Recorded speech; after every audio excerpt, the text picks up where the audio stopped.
Okay, I'm here with Trent Boyd, and I'm going to let him talk about some tracks that he had found locally here in the East Carbon area. Yeah, we found them up on the mountain, up on the, I want to say it's between the second and third switchback.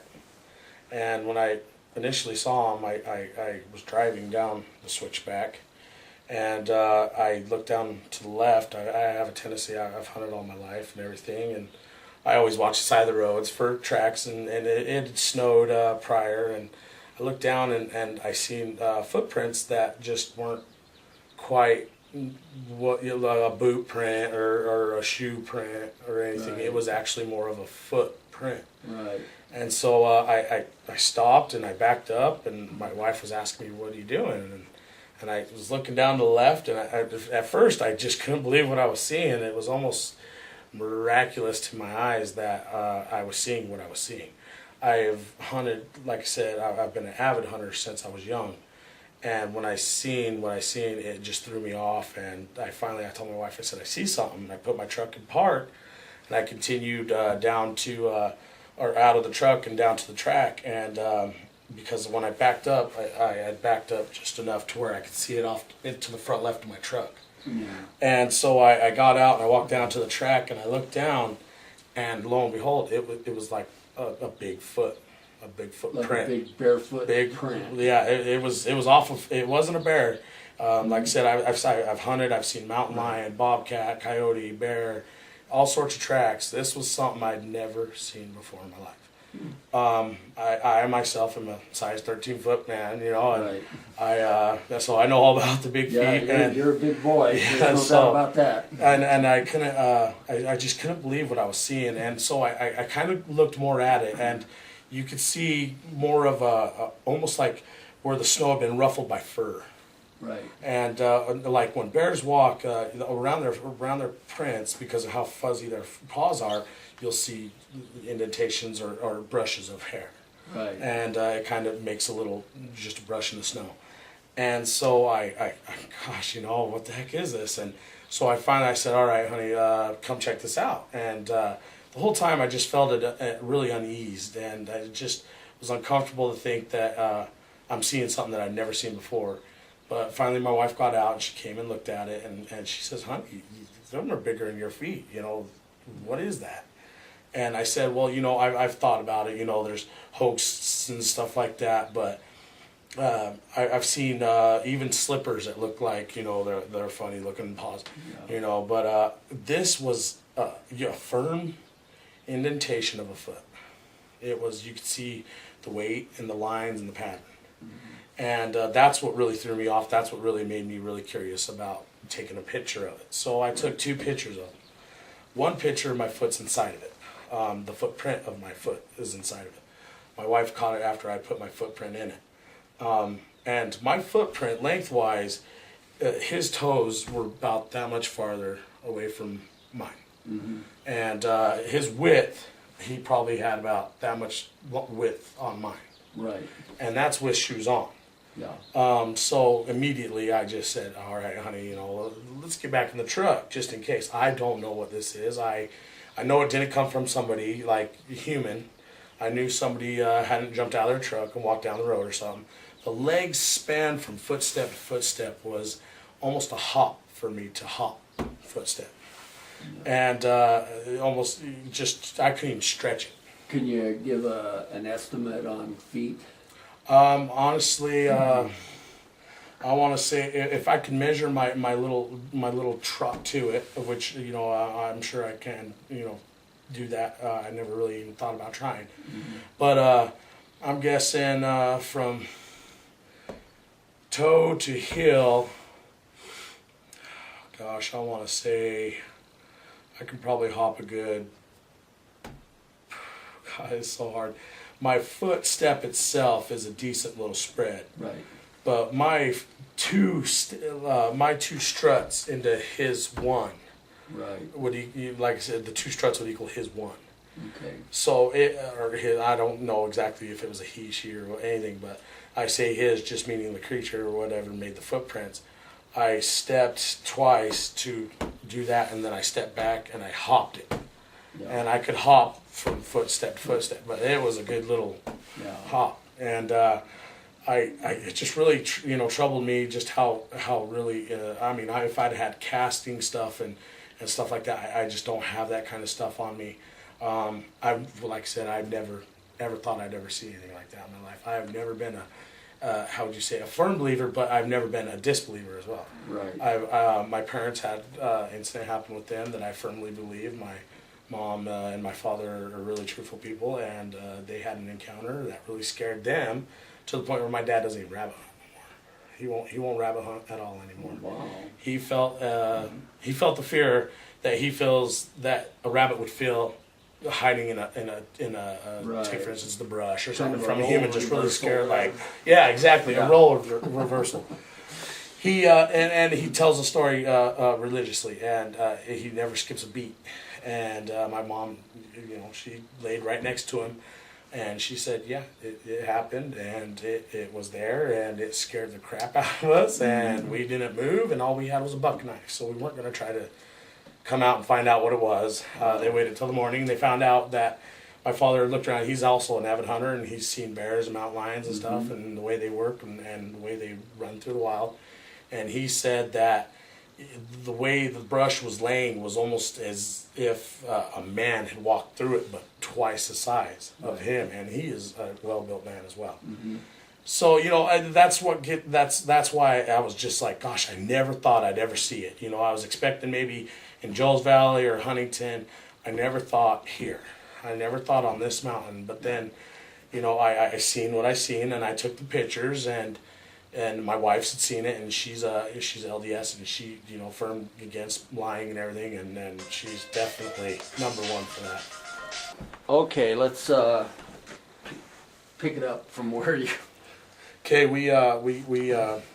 my wife is LDS, and she's she as well was astonished, and she's also grew up in the woods. She'd never seen anything like it either, and that's another reason why she took the picture. She said, we need to remember this.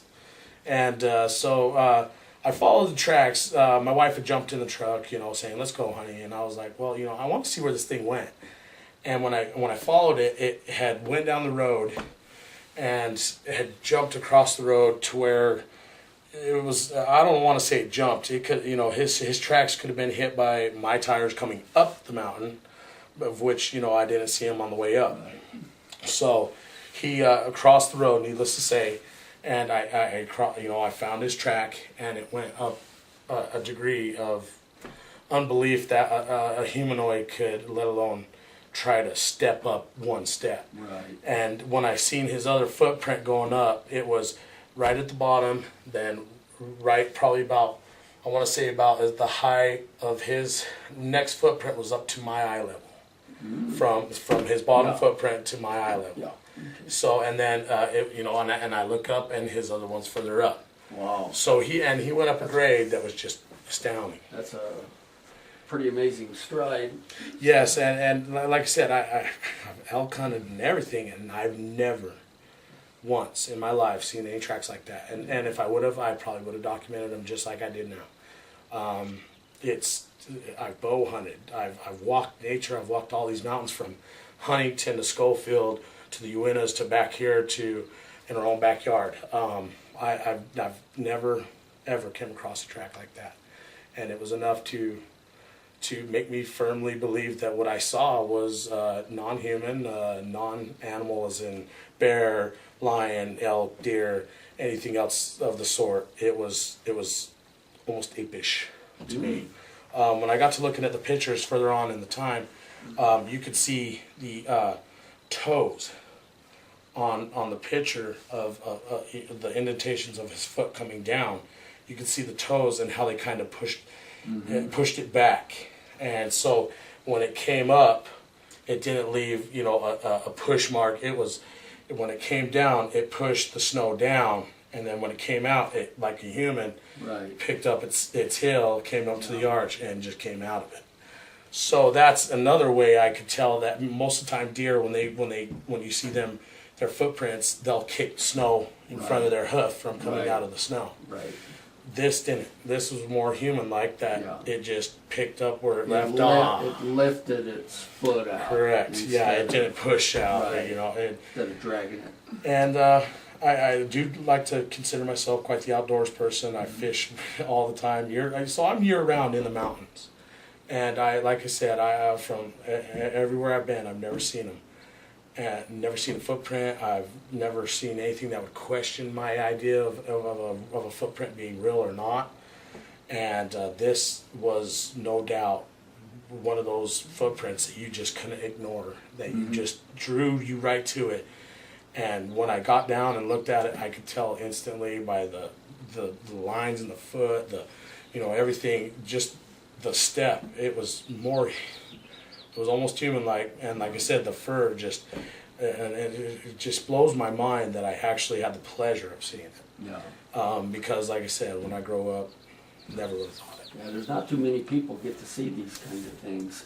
Yeah, which is kind of sad, but it's something I believe that if something is out there, with how they say that there's not enough room for them, somebody should have found them or whatever, and somebody should have had pictures of which, there are some confirmed cases, like, the one in the riverbank or up in Yellowstone or whatever.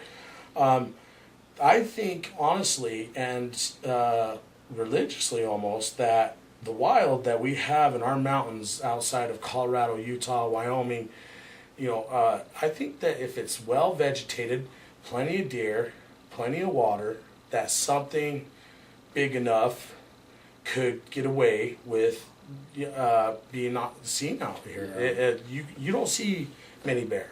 Yeah. You don't see many mountain lions. They see you, but you don't see them a lot. And I've even tracked down bears to the point where I found out that they were tracking me at the same time. Mm-hmm. And it's just the fact that if I have a hard time finding a bear, why couldn't I have a hard time finding something like Sasquatch or Bigfoot? Right. Of which, in my eyes, I really felt that what I seen was a Bigfoot, and the way he just went up that hill was astounding. I mean, I've never seen. I've watched elk and deer go up hills. I watched a bear slowly trot up a hill, and mountain lions like nothing.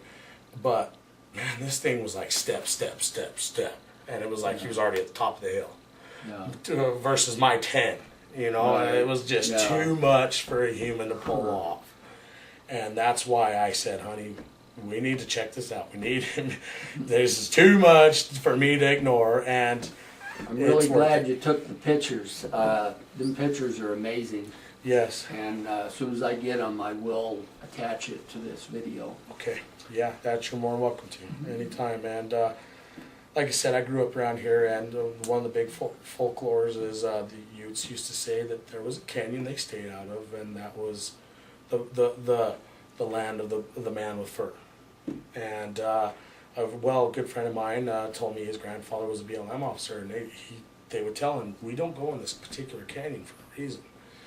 And I'm really wondering if maybe perhaps that they're starting to kind of move out of that and come further towards civilization. Maybe the deer, because of how they stay in towns more, like take for instance Sunnyside and East Carbon, we have a tendency to have all of our mule deer right in town. And which would make sense of the separation of other towns. For some reason, Sunnyside just has the wildlife right here, East Carbon and Sunnyside, right off the mountain. And yet we still have plenty of wildlife on the mountain. And I feel that, with the way these tracks are looking, it was mid-level. It wasn't too high. I was in alpines and right. Pines and stuff, and it was right between the spot where buckbrush would grow and right before you start hitting quakies. And so that's what makes me wonder if maybe they're starting to move out of that area and start to kind of see what's going on. And of which, I guess if I was the same way, I probably would too. They do seem to be very curious. Let's talk a little bit more about where you've seen this track. The tracks. Mm-hmm. Was it over? I think you said it was over by Sea Canyon. This was actually we go up Highway 123 up Sunnyside Canyon, and you get up to where the fork in the road is, and you go up to Cold Springs, Oh, okay. and basically onto Bruins, onto the see, top up of the mountain. there, okay. Yeah, and then it was you got your first switchback, you got your second switchback, and between that second switchback and the third switchback is where I seen them. So this is just up above the old asphalt line. Right below it, actually. Oh, actually right below it. Oh, okay. Yeah, that's something else that just really tripped me out is just how the grade is. It's really relatively steep grade. It is. All those mountains are steep. Correct, and the way this thing went up, it was almost like it was spooked, and I wonder if maybe a car was coming or something, and it just happened to hurry up and get up the Right. hill, because most animals in the lay of the land, they like to take the least resistance. Right. They want Yeah. to take the path of least resistance, Yeah. and so they worked their way sideways up the hill. Mhm. This thing went Straight up. straight up. Wow. And so it almost gave me the impression that maybe, I don't know if it was me or another motorist was coming down or coming up, and it was like, oh, I got to hurry up and get out of here before they see me. Of which, like I said, I wouldn't doubt it one bit. And like I said, I know there's bears on our mountain. Not a lot of people see them. And why couldn't something like that Right. inhabit? And it's plenty possible in my eyes. Definitely. Fantastic. I guess this will conclude this interview unless you have something else more you'd like to offer. Other than that, the only thing I could think is, with the way our lay of the land is, we have a big Green River behind us, Right. and then we have plenty of lakes and forests and stuff. Is just just my thoughts is why couldn't it live here, and maybe even perhaps the Utes past history. I was really starting to want to look more into Indian drawings and stuff of the Ute Indians and stuff, because 9 Mile, as you know, isn't so far from here, and we also connect to it on Bruin Trail. Drop down off Cold Springs, go there. I really wonder if there's a spot in between where this thing, or the things that my friend's grandfather was told to stay away from because they don't like them. Well, that's funny you mentioned that, because years ago, I talked to an old rancher that worked on the Nutter Ranch, and that's more in the 9 Mile area, but on the back side of the ranch, where it goes down towards the Green River, Range Creek area. Range Creek, yeah. He was telling me that when he used to chase cows, that he would see a family of apes down there. He didn't call them a Bigfoot. He called them a family of apes, and he called them the hairy. The Indians had told him they called them the hairy wild people, Right. and was more or less warned to stay away from them. And That coincides with exactly what I was told. Same area, yeah, Ute Reservation / Range Creek area, and that's the same thing that he told me as well. Was they told him we don't go there. They don't like us. They're the hairy wild people, and Right. it was a family of them. And that's what really just really makes me wonder if maybe they're getting a little further out there. Maybe there may be an extra 1 or 2 that they've had that, just got curious, and of which, who would blame them? And that's a lot of backcountry. If you was actually to map it out from here to Green River all the way to Colorado, it's all Book Cliff, and I've seen Yeah. moose and bear, mountain lions, everything. So why couldn't something like that be in these Book Cliffs? Right. And you reservations right on the other side of the Green River. You got the Range Creek area. We had ancestors come down the Green River as well, and there was Range Creek crossing and stuff. It's just so much area that has been touched / hasn't been touched for a long time. And the Utes respected that demand of those wild people, then I could see them being here still. I could see them still being on the backside. I could see them even coming over here once in a while and looking down. It's totally possible if they were left alone. Of which a lot of people have told me that, they've heard the same, and that would be totally, possible. I mean, if the Utes don't mess with them, 9 times out of the 10, the Americans won't. Yeah. And like I said, my friend's grandfather, he said, I heed the warning, and I never went up there. I had no reason. I believe what they say. They have to say. Indians are, as in my eye, they are the elders of the land that we live on now, and they have more knowledge of what's here before us. Passed down from generation to generations. Yeah, I love that analogy. That's great. So, Okay. and I'll get you those pictures, sir. All right. Yeah. Well, I thank you very much. Thank you. And I really appreciate this. I appreciate it too. Like I said, it's good to know that there's other people out around these areas that are willing to listen to people, and especially see what they got. I wish I could have got cast. And next time I will be prepared. Next time, come get me. I've got plenty of plaster. Oh yeah, down in the basement. yes sir. You know it. Definitely. Thank you. Okay. Alrighty, I'll go get those pictures for you. Hey, thank you. No problem. Thanks, man. You have a All good one. right. Hey, you have a